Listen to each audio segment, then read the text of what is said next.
क्या गोविंदा और सुनीता का रिलेशन इतना ही स्ट्रांग है जितना हमें स्क्रीन पे दिखता है? मतलब जिस भी रियलिटी शो या फिर इंटरव्यूज में वो जाते हैं, दोनों एक दूसरे को इतना अफेक्शनेट या फिर इतनी रेस्पेक्ट करते हैं, कितना लव करते हैं, हमेशा ऐसा ही शो करते हैं। और एक ऐसा इंसिडेंट भी हुआ था गोविंदा की लाइफ में जो बहुत ही ज़्यादा शॉकिंग था और जिसकी वजह से सुनीता ने डिसीजन ले लिया था वो अब गोविंदा के साथ नहीं रहेंगी और चली भी गई थी वो। Everyone, welcome to the semi script. Let's talk about Govinda और Bollywood famous actor hero number 1। Govinda का बॉर्न 1963 में 21 दिसंबर को मुंबई के विरार में हुआ था। गोविंदा के फादर अरुण कुमार आहूजा जो कि एक एक्टर थे, 90s के टाइम पे वो एक फेमस एक्टर थे। उन्होंने 30 से ज़्यादा मूवी की थी, पर एक टाइम आया जब उन्होंने अपना प्रोडक्शन हाउस खोलने का सोचा और उसमें उन्होंने इतना ज़्यादा इन्वेस्ट किया जिसके बाद 1950 में उन्हें हैवी लॉस देखना पड़ा और उन्होंने कुछ मूवीज़ बनाई भी थी और कुछ मूवी तो ऐसी भी थी जो नहीं भी आई। और इसी हैवी लॉस के चलते उन्हें 1954 में अपना बंगलो बेचना पड़ा जो कि बांद्रा में था। उसको बेचने के बाद वो विरार के किसी चौल में शिफ्ट हो गए और उनकी लाइफ फिर सफर करना बहुत ही मुश्किल हो गई। पर गोविंदा की जो मदर थी निर्मला देवी, वो एक सिंगर थी और वो हमेशा गोविंदा को समझाती थी तुम्हें हिम्मत रखनी है, कभी भी हार नहीं माननी है, तुम बहुत कुछ कर सकते हो। और गोविंदा के पेरेंट्स चाहते थे वो एक्टिंग करे बिकॉज उनके पास उनके इनकम का सोर्स बहुत ही कम हो गया था जब उनके साथ इतना लॉस हो चुका था तो। और गोविंदा ने काफ़ी इंटरव्यूज़ में बताया जब उनकी मदर जॉब करती थी तब वो ट्रेन से जाती थी। मुंबई में लोकल ट्रेन से जाना आपको पता ही है कितनी भीड़ होती है और बैठने और खड़े होने तक के लिए सीट नहीं मिलती है, तो उन्हें बहुत बुरा लगता था। कई बार तो ऐसा होता था एक ही दिन में 4-4 ट्रेन उन्हें छोड़नी पड़ती थी सिर्फ भीड़ की वजह से। गोविंदा शुरू से ही बहुत समझदार रहे थे और अपनी मदर की हमेशा रेस्पेक्ट करते थे। वो अपनी मदर की बहुत ज़्यादा बातें मानते थे और जब वो ये सब देख रहे थे उनकी मदर को कितनी प्रॉब्लम फेस करनी पड़ रही है तो उन्हें बहुत बुरा लगा। उसी दिन उन्होंने डिसाइड किया वो कुछ ना कुछ करके मानेंगे और उसके बाद ही उन्होंने एक्टिंग करना शुरू किया। गोविंदा ने बॉलीवुड में फर्स्ट मूवी इल्जाम की थी 1986 में। उसके बाद गोविंदा की 1986 में लव मूवी भी आई थी जो नीलम कोठारी के साथ थी, जिसकी शूटिंग 1985 से ही चल रही। नीलम कोठारी और गोविंदा ने साथ में बहुत सारी मूवी की, लाइक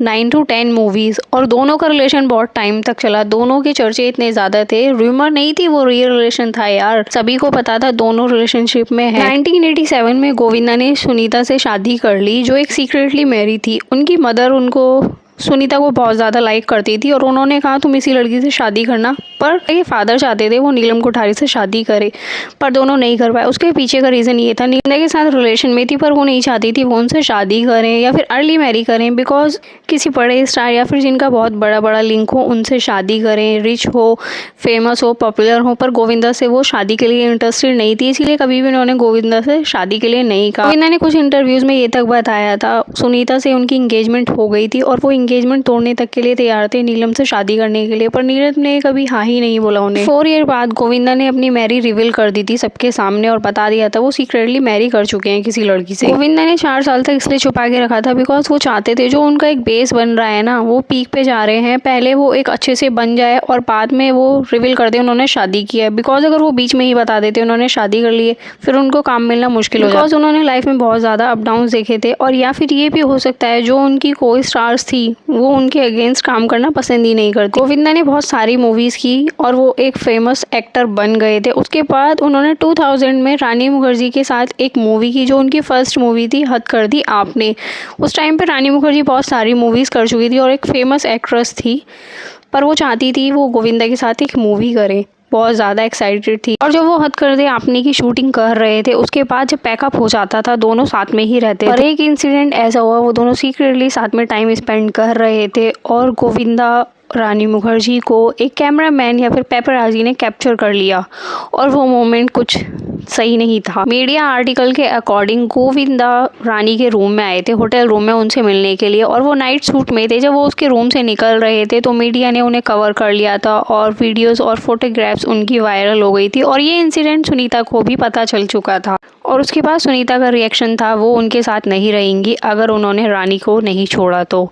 पर गोविंदा रानी को छोड़ने के लिए तैयार नहीं थे। रानी को वो महंगे महंगे गिफ्ट देते थे, कार तक गिफ्ट की थी उन्होंने, और सुनीता के नाम पे एक बंगलो था वो भी उन्होंने गिफ्ट कर दिया था रानी को। और जब सुनीता ने कहा वो बंगलो उन्हें वापस चाहिए तो रानी मुखर्जी की मदर ने कहा नहीं, वो वापस तुम्हें नहीं मिलने वाला है, और उन्होंने वापस नहीं दिया।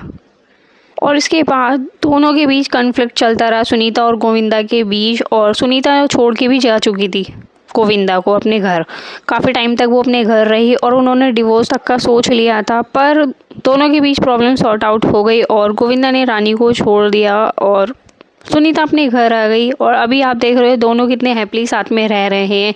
कोई कह भी नहीं सकता इनके बीच में इतनी प्रॉब्लम हुई थी। आज जितने भी इंटरव्यूज़ में हम देखते हैं दोनों इतने हैप्पीली दिखते हैं और सुनीता हर इंटरव्यूज़ में ये बोलती है वो सब र्यूमर्स थी, रोज़ इनका नाम किसी के साथ छुपता था, जिसके साथ भी मूवी बनाते थे उन्हीं के साथ इनका नाम जुड़ जाता था। That's it guys for this video. ऐसी और वीडियोज़ के लिए आप हमारे चैनल को सब्सक्राइब कर लेना, वीडियो को लाइक कर देना, कमेंट करना मत भूलना।